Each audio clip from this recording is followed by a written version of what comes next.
Imagine that every word you speak is a thread weaving the fabric of your identity. Think about it. The way you communicate isn't just about transmitting information. It's a window into your thoughts, emotions, upbringing, and even your subconscious beliefs. And what if I told you that the words you choose, the tone you use, and the rhythm of your speech can reveal more about you than you ever intended? Today, we're diving into something truly revealing. By the end of this discussion, you'll not only understand why you speak the way you do, but you'll also uncover hidden aspects of your personality you may have never considered. And the final revelation is the most powerful one of all. It might just change the way you approach communication forever. Language isn't just a tool. It's a fingerprint of your consciousness, a signature of your experiences, and a reflection of your inner world. From how we structure sentences to the words we instinctively choose, every aspect of our speech is shaped by something deeper. Our psychology, our environment, and even our biology. Think back to a time you met someone whose way of speaking immediately captivated you.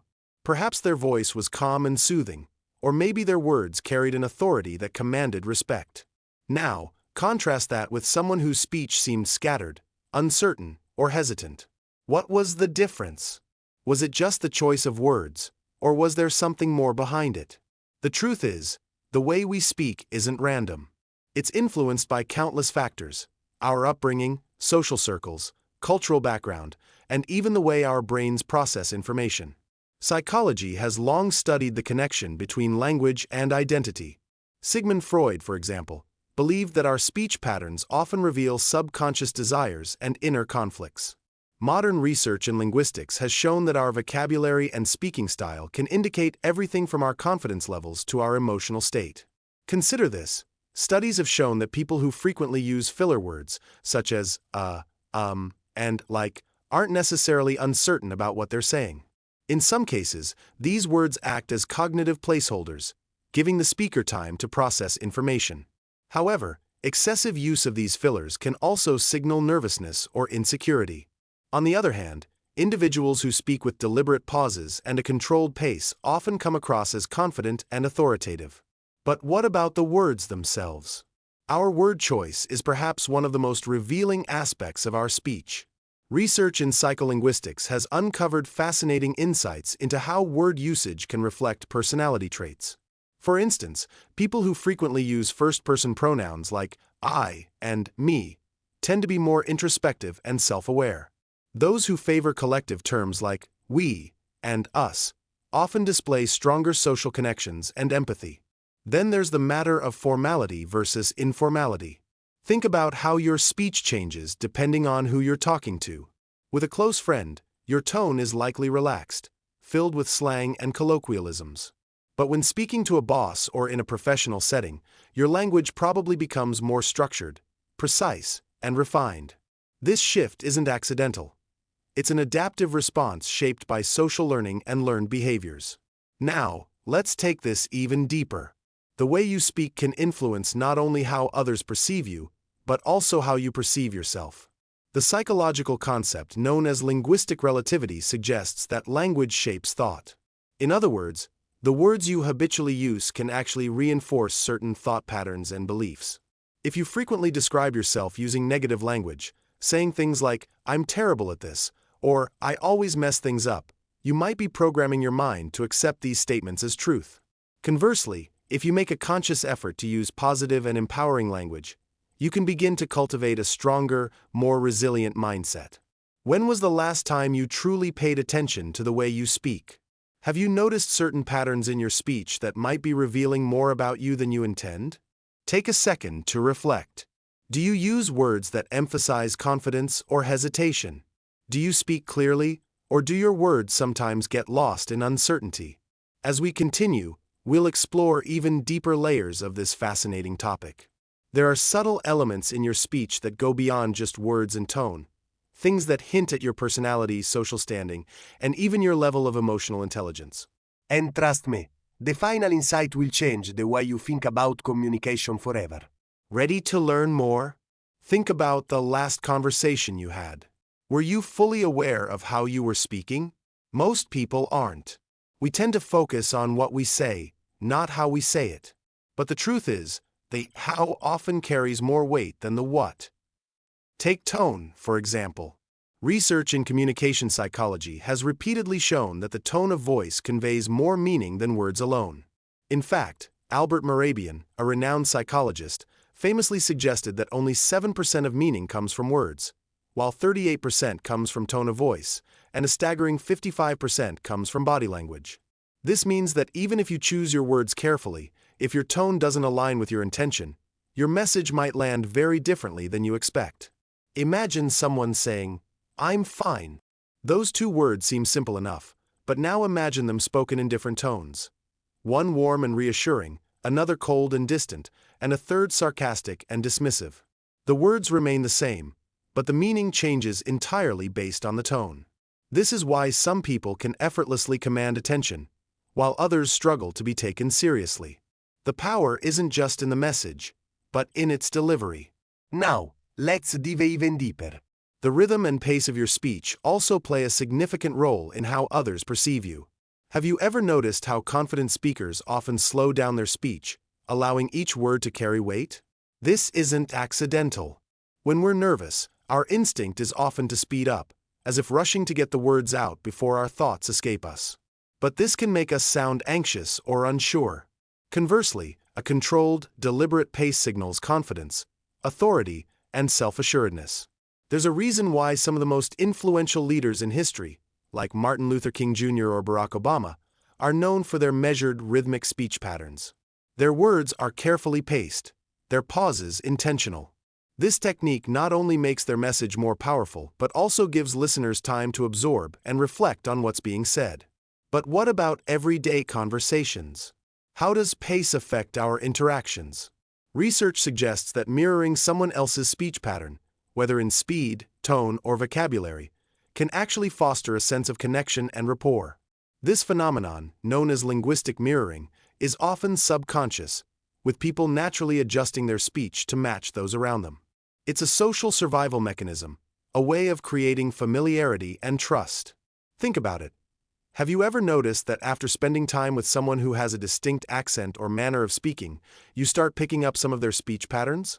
That's not just a coincidence. Our brains are wired for social connection, and speech is one of the primary tools we use to bond. This is why charismatic individuals often have a knack for making others feel comfortable. They instinctively adjust their speech to resonate with their audience, making their words more relatable and engaging. Now, let's talk about vocabulary. The words you use on a daily basis are a direct reflection of your background, education, and even your personality. Consider how language varies across different social groups. The words we use at work are often different from those we use with close friends or family.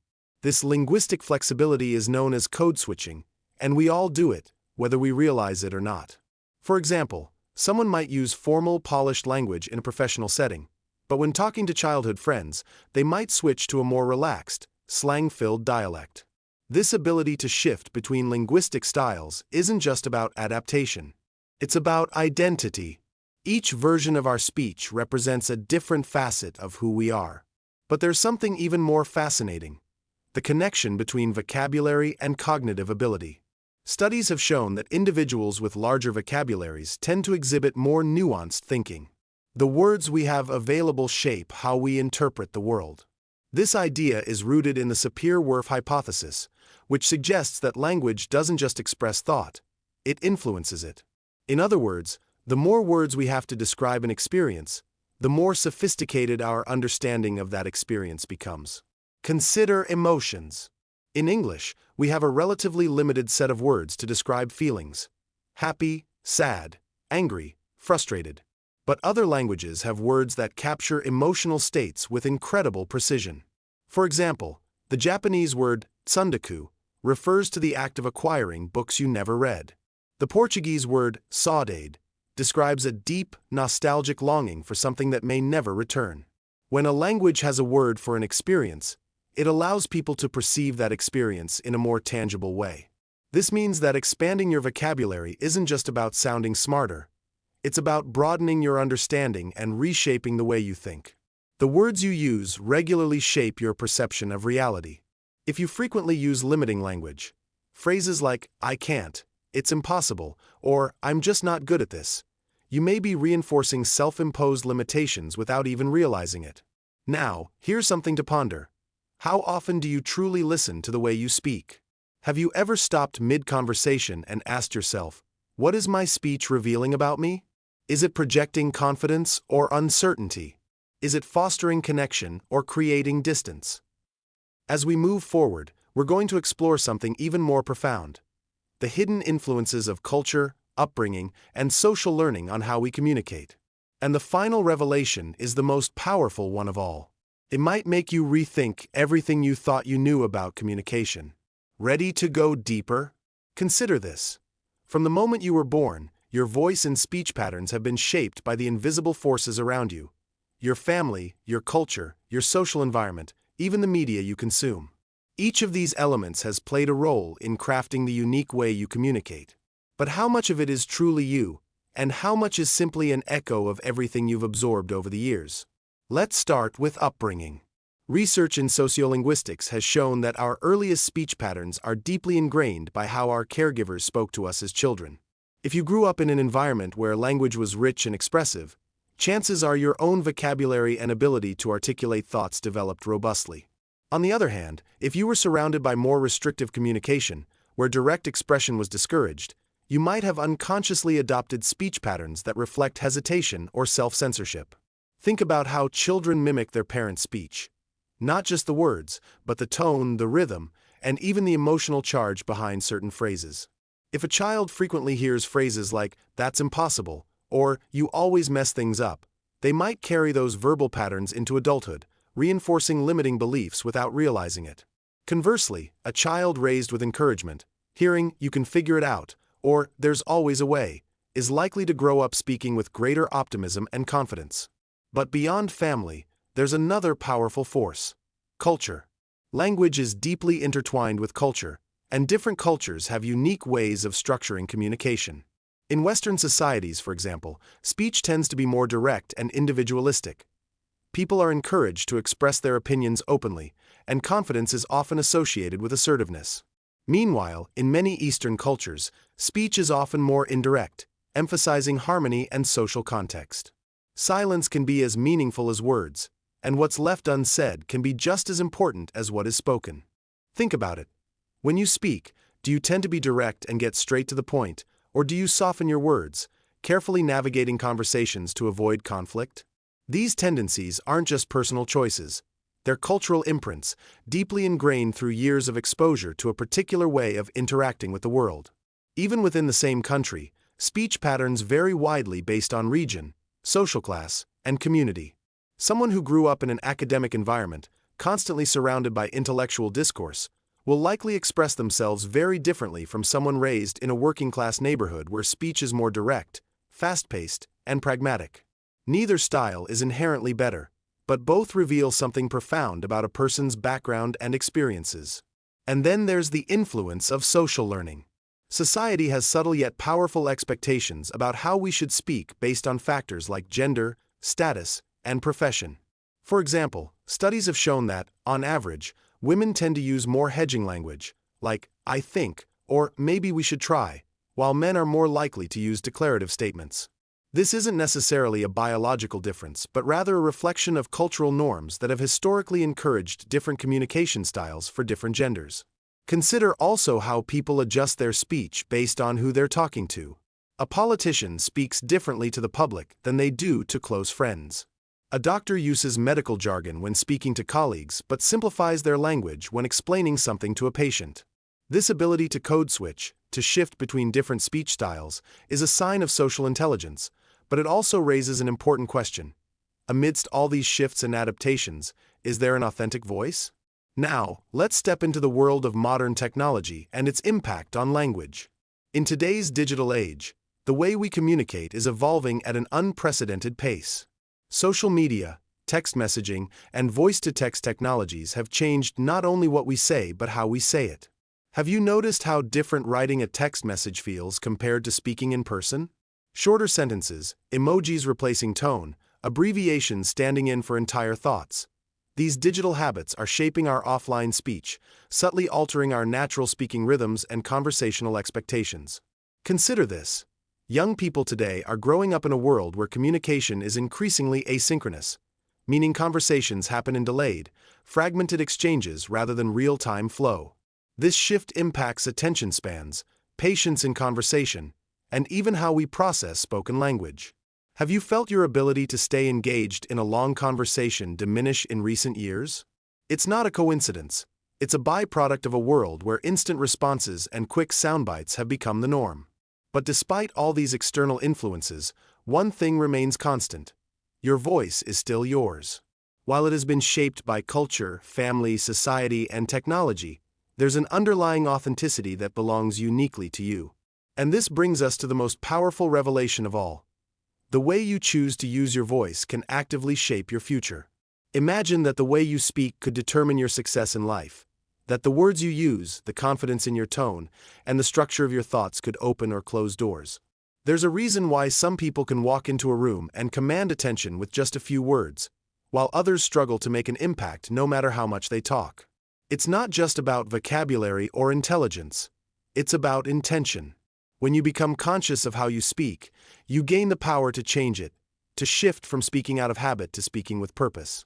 As we move into the final revelation, we'll uncover something truly life-altering.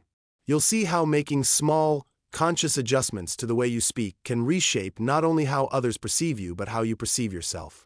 Ready to learn how to unlock the full potential of your voice? What if I told you that the way you speak doesn't just reflect who you are, but actively shapes who you become? That your speech isn't just a passive habit, but an active force capable of influencing your confidence, relationships, and even your future success? This is the part most people never consider. Your brain listens to you just as much as others do.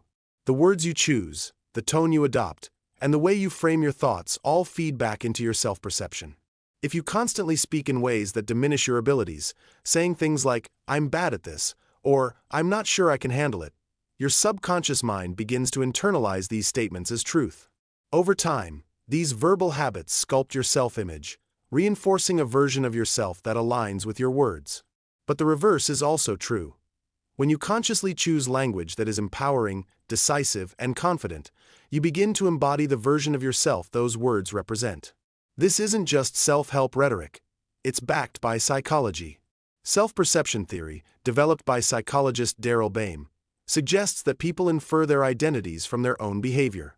If you act and speak like a confident person, your brain starts to believe you are a confident person. Think about how influential figures throughout history have used speech not only to inspire others but to transform themselves.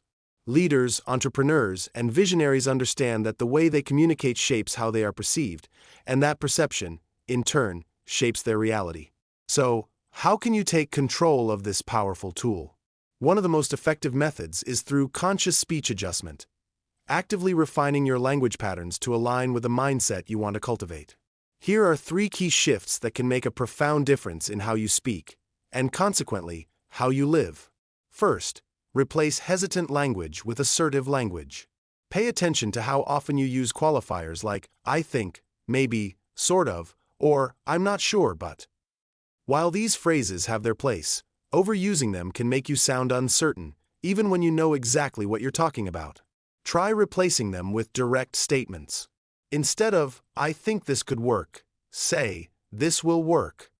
The difference in perceived confidence is palpable. Second, speak with intentional pacing. If you tend to rush your words, practice slowing down. Confident speakers don't hurry. They allow their words to carry weight.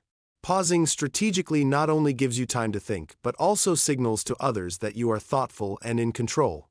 When you take your time, people perceive you as more deliberate, knowledgeable, and composed. Third, eliminate unnecessary self-deprecation. There's a difference between humility and self-sabotage. Many people use humor or casual remarks to downplay their intelligence or abilities, saying things like, "I'm terrible at this," or "I have no idea what I'm doing." While these statements might feel harmless, they create an internal narrative that reinforces insecurity. Instead, try reframing. Instead of "I'm bad at this," say "I'm learning how to do this." Instead of "I have no idea," say "I'm figuring it out." These small shifts reprogram your mindset, reinforcing growth rather than limitation. And here is the most powerful realization. Your voice is not just a means of communication, it's a tool of creation. Every time you speak, you are reinforcing a version of yourself. You are either building confidence or undermining it. You are either opening doors or closing them. You are either fostering connection or creating distance. So ask yourself, what story is my speech telling? Is it a story of strength, clarity, and purpose, or one of hesitation, uncertainty, and limitation? You have the power to choose. Starting today, begin to truly listen to how you speak. Pay attention to the words you use, the tone you adopt, the rhythm of your voice, because once you become aware of it, you gain the ability to change it. And when you change the way you communicate, you change how you're perceived, how you think, and ultimately, how you live. So, now that you know the truth, the question is, how will you use it? Thank you for listening.